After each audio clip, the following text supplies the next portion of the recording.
As promised, we are at the Halstead house to see where Lisa Halstead does all of her amazing creations. We are ready to enter her craft room. We shall follow. Hello! Welcome to my craft room. It's such a surprise that you guys are here. I had no idea. I may have had a few minutes notice. Yeah, because if we hadn't given you notice, it would not be pretty. So welcome. We will take you on a little tour and show you some of the little doodads that I do in here, and hopefully you'll like what I've done. This is my little private space. I just love it in here. Oh, very cool. Well, why don't we start off with you showing these fabulous new cards that you created? Yes, so I am working with the Distressed Oxide inks. There's a dozen colors, and I have almost all of them, and I just love them. So you activate those with water, and then you build on layers of color. So this is just one I'm working on here, some other options. And then we've done some cards that I think Tracy will do as a class in the next month or two. But you can see how beautiful some of these layers of color are, because these are opaque inks, so you can layer one on top of the other rather than them blending together and being more translucent. So And this cool. one I really like, kind of opens up. Surprise! So you have some really cool effects here. Yeah, it's amazing all the different looks you can get with these. So I think you're going to like these oxide inks. I think they're a lot of fun. And all of these sentiments here are done with the distressed ink with clear embossing powder. So you can emboss with these, which is phenomenal because, as you know, most other dye inks you can't. So this makes a beautiful base. I mean, it has great coverage. This is the first try on all of these. So I'm really impressed with that too, because you don't have to go get a coordinating ink. You already have one that matches. And then just clear embossing powder. Love it. Love it. All right, well, there's a stalker in here. Oh, Look, she's running. Oh, darn. Oh, boy. Wow, that's awkward. So this is my crafting buddy, Myrtle. She comes in here and hangs out with me. She's like,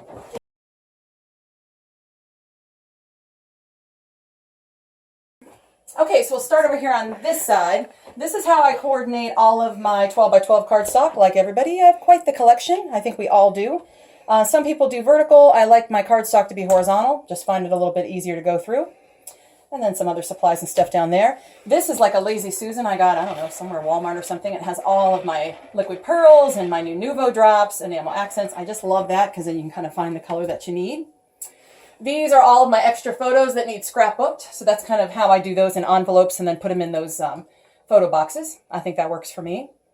These guys here, this is how I coordinate all of my categories: Christmas, winter, Thanksgiving, etc. So when I'm working on a Thanksgiving layout, I can get this out. I've always done it this way. I'm not sure where I got this idea, but this makes it easier for me than having to look through everything I own to find Thanksgiving paper. Yeah. So I have like a dozen or 15 categories. That's kind of how I do that.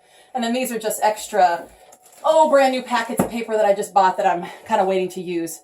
And by the way, these guys here and the larger kind of turquoise ones, those are by American Crafts, and I just love them. I hope they're still available because I think they're a great way to organize all your paper. These here, this is just leftover paper, and it's all by color because I'm kind of a freak in organization. So that's all extra paper.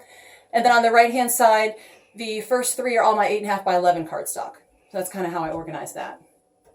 And then up here, I have all of my distressed little mini inks in here. Love these. And then with the little sponges that go on the wood handles. So that's how I keep all these. I've got a ton of those. And then in here, I have all of the tools that go with the distressed ink. So I kind of just keep those in here. I love your backups for your adhesive. Yeah. Let's see. You've only got 6 2-pack rolls. Only 12 full rolls Don't a day panic. for your ATG I might gun. need to get more. Wow. how many feet are on each one? A lot. I go through a 100. lot. And this I really like. I got at a like a little yard sale or something, but I think it's just a fun little way to organize all the sequins.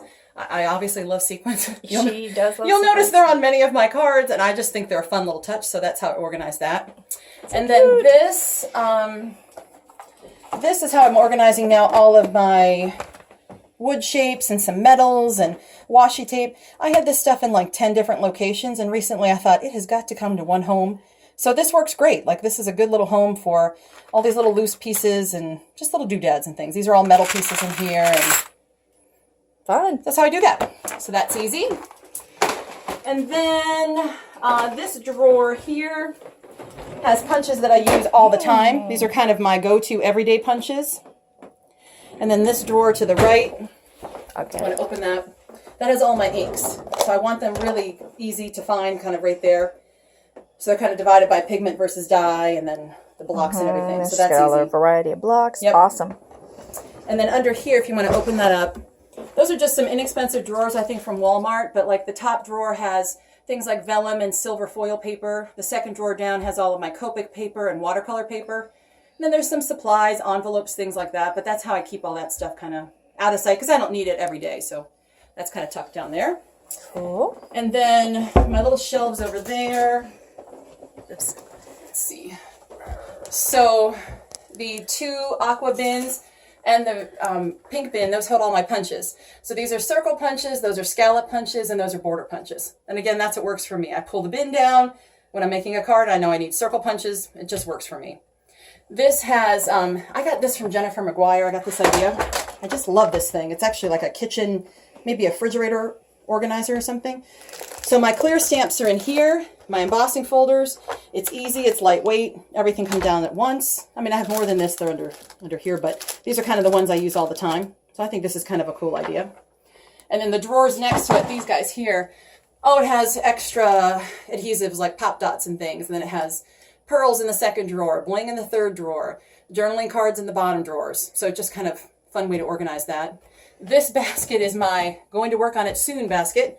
So there's things in there you'll be seeing soon for cards, but it's kind of stuff I'm getting ready or I want to remember to use. Preview. Yeah, I'm going to definitely be making some baby cards. Oh, very cool. And then this box here, has all the embossing stuff. So all my embossing powders and my heat gun. That cute little basket, that is the good basket. That has all of my dies. Mm-hmm. So there is a lot of fun in that basket. Mm-hmm. And then, of course, Cuttlebug and all the tools. And this thing I feel like a lot of people have, but this is great for your pens, your scissors. You know, just stores all kinds of good stuff. Mm-hmm. And then back here is where I have a little bit of a problem because I've got an issue. Look how cute she has this decorated back here. Thank you. Yeah, Nathan actually made me this, my husband made me this custom piece of furniture because I've been scrapbooking a long time. I think almost 21 years. So these are all my scrapbooks. So these are for my son, obviously the blue and the brown. And then all of these are for my daughter, all the pink. So yeah, there's a lot of scrapbooks. A lot of scrapbooks. Mm-hmm. But this is what I do. I just love it. And this keeps them all nice and safe out of dust and light and nice and secure. And then these drawers, this is where I have all my ribbon. Oh. And let me tell you, I have a lot of ribbon. Oh. My. And it's never enough. Like, I love ribbon. I want more. I just think it's the most fun. So yes, it's all color coordinated. Yes, it's easy to find. Wow. But I do love my ribbon. You do love your ribbon. I agree. Yep, so I have a printer in here now that I can print out either photos or like my journaling whenever I'm scrapbooking, and that's very handy. Mm-hmm. And cute. I think those are kind of the highlights. Alrighty. Oh, under here, I'm always interested in how people organize all their scraps. So these 3 12x12 drawers have all of my scraps because you hate to throw away bigger pieces. So that's how I organize my scraps. I don't know what other people do. And then boxes at the bottom have different supplies and things. So, wow. Very cool. So that's the tour. Excellent. I love it in here. It's very fun. I spend a lot of time in here, and especially now I'm on my wheels. Yes, you are on your wheels. And I'll be on my wheels for a while. Yes. So I know you have another, like 5 weeks? At least. I just can't put any weight on my foot. Yeah. So I'll try to pop in the store more often, but I miss all you guys, and I'm glad you've stopped by today because it's very boring here all the time, sitting here all the time. So anyhow, I love showing you my office because I just really love it here, and let me know what you think, and there we go. Alrighty, thank you. Thanks, guys.